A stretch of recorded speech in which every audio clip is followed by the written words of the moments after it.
Hi friends, ಎಲ್ಲರಿಗೂ ಮೊದಲಿಗೆ ನವರಾತ್ರಿ ಹಬ್ಬದ ಶುಭಾಶಯಗಳು.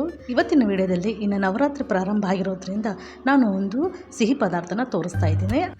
ನಾನು ನಿಮ್ಮ ರೂಪ, ಚಿನ್ನದ ಮನಸ್ಸು ಚಾನೆಲ್ಗೆ ಸ್ವಾಗತ. ಹಾಗಾದರೆ ರೆಸಿಪಿನ ನೋಡೋಣ ಬನ್ನಿ.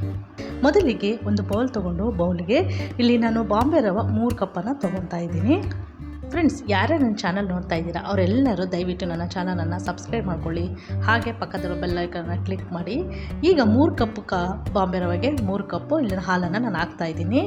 ಈ ಹಾಲು ಬಿಸಿ ಮಾಡಿ ತಣ್ಣಗಾದಂಥ ಹಾಲು 3 ಕಪ್ಪನ್ನು ಹಾಕಿ ಚೆನ್ನಾಗಿ ಒಂದು ಸಲ ಮಿಕ್ಸ್ ಮಾಡೋಣ. ಎಲ್ಲಿ ಸಹ ಗಂಟುಗಳಿಲ್ಲದೆ ಚೆನ್ನಾಗಿ ಮಿಕ್ಸ್ ಮಾಡ್ಕೋಬೇಕು.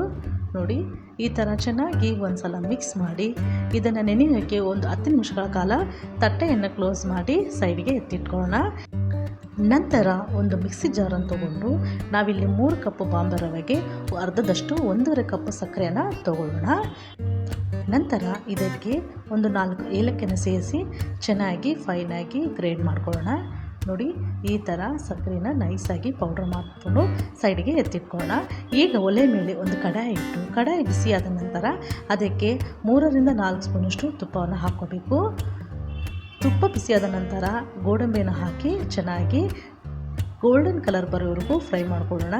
ನಂತರ ಒಣ ದ್ರಾಕ್ಷಿನ ಹಾಕಿ ಇದನ್ನು ಸಹ ಚೆನ್ನಾಗಿ ಗೋಲ್ಡನ್ ಕಲರ್ ಬರೋವರೆಗೂ ಚೆನ್ನಾಗಿ ಎರಡನ್ನು ಫ್ರೈ ಮಾಡ್ಕೊಳ್ಳೋಣ ತುಪ್ಪದಲ್ಲಿ.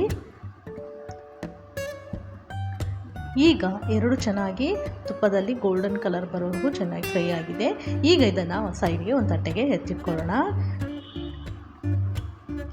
ಈಗ ಅದೇ ತುಪ್ಪಕ್ಕೆ ನಾವು ನೆನೆಸಿದ್ರಂತಹ ರವಾನ ಹಾಕಿ ಚೆನ್ನಾಗಿ ತುಪ್ಪದಲ್ಲಿ ಫ್ರೈ ಮಾಡ್ಕೋಬೇಕು. ಫ್ರೆಂಡ್ಸ್, ಯಾರ್ಯಾರು ನನ್ನ ಚಾನಲ್ ನೋಡ್ತಾ ಇದ್ದೀರಾ ಅವರೆಲ್ಲರೂ ದಯವಿಟ್ಟು ನನ್ನ ಚಾನಲನ್ನು ಸಬ್ಸ್ಕ್ರೈಬ್ ಮಾಡ್ಕೊಳ್ಳಿ. ಹಾಗೆ ಪಕ್ಕದಲ್ಲಿರೋ ಬೆಲ್ ಐಕಾನ್ನ ಕ್ಲಿಕ್ ಮಾಡಿ. ಈಗ ಮೀಡಿಯಮ್ ಫ್ಲೇಮಲ್ಲಿ ಇಟ್ಟು ಚೆನ್ನಾಗಿ ರವಾನ ಹುರ್ಕೋಬೇಕು. ಇದು 15 ನಿಮಿಷದಿಂದ 20 ನಿಮಿಷಗಳ ಕಾಲ ಹಿಡಿಯುತ್ತೆ. ಈ ಥರ ಪುಡಿ ಆಗೋವರೆಗೂ ಮೀಡಿಯಮ್ ಫ್ಲೇಮಲ್ಲಿ ಇಟ್ಕೊಂಡು ಚೆನ್ನಾಗಿ ಹುರ್ಕೋಬೇಕು.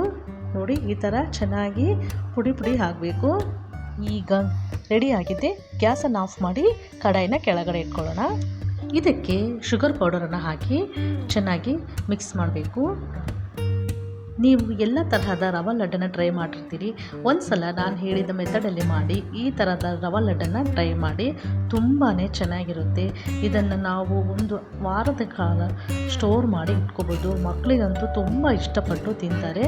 ನೋಡಿ, ಎಲ್ಲ ಶುಗರನ್ನು ಚೆನ್ನಾಗಿ ರವಾಗೆಲ್ಲ ಇಡೋವರೆಗೂ ಮಿಕ್ಸ್ ಮಾಡಬೇಕು. ಈಗ ಚೆನ್ನಾಗಿ ಎಲ್ಲ ಮಿಕ್ಸ್ ಮಾಡಿದ ಮೇಲೆ ನಾವು ತುಪ್ಪದಲ್ಲೇ ಡ್ರೈ ಫ್ರೂಟ್ಸ್ನ ಫ್ರೈ ಮಾಡ್ಕೊಂಡಿದ್ವಲ್ಲ, ಈಗ ಎಲ್ಲ ಡ್ರೈ ಫ್ರೂಟನ್ನು ಹಾಕಿ ನಂತರ ಕೈಯಿಂದ ಎಲ್ಲವನ್ನು ಚೆನ್ನಾಗಿ ಒಂದು ಸಲ ಮಿಕ್ಸ್ ಮಾಡ್ಕೊಳ್ಳೋಣ. ನೋಡಿ, ಮಿಕ್ಸ್ ಮಾಡಿ ಈ ಥರ ಉಂಡೆಯನ್ನು ಕಟ್ಕೊಳ್ಳೋದು. ನೋಡಿ, ಎಷ್ಟು ಚೆನ್ನಾಗಿ ಜ್ಯೂಸಿಯಾಗಿ ರವೆ ಲಡ್ಡು ಇದೆ ಅಂತ. ಬಾಯಲ್ಲಿ ಇಟ್ಟರೆ ಕರಗುವಂತಹ ರವೆ ಲಡ್ಡು. ಇದೇ ರೀತಿ ಎಲ್ಲ ಉಂಡೆನ ಕಟ್ಕೊಳ್ಳೋದು. ಈಗ ಈ ಥರ ಎಲ್ಲ ಉಂಡೆ ಕಟ್ಕೊಂಡು ತಟ್ಟೆಗೆ ಸರ್ವ್ ಮಾಡಿಕೊಂಡ್ರೆ ರೆಡಿ ಆಯಿತು. ಹಾಲಿನಲ್ಲಿ ನೆನೆಸಿದಂತಹ ರವೆ ಲಡ್ಡು. ನೀವು ಸಹ ಮನೆಯಲ್ಲಿ ಒಮ್ಮೆ ಟ್ರೈ ಮಾಡಿ ಹೇಗೆ ಬಂತು ಅಂತ ನನಗೆ ಕಾಮೆಂಟ್ ಮಾಡಿ ತಿಳಿಸಿ. ಹಾಗೆ ಮರೆಯದೆ ನನ್ನ ಚಾನಲನ್ನು ಸಬ್ಸ್ಕ್ರೈಬ್ ಮಾಡ್ಕೊಳ್ಳಿ. ಹಾಗೆ ಪಕ್ಕದ ಬೆಲ್ ಐಕಾನ್ ಕ್ಲಿಕ್ ಮಾಡಿ, ಲೈಕ್ ಮಾಡಿ. ಮತ್ತೆ ಮುಂದಿನ ವಿಡಿಯೋದಲ್ಲಿ ಭೇಟಿಯಾಗೋಣ.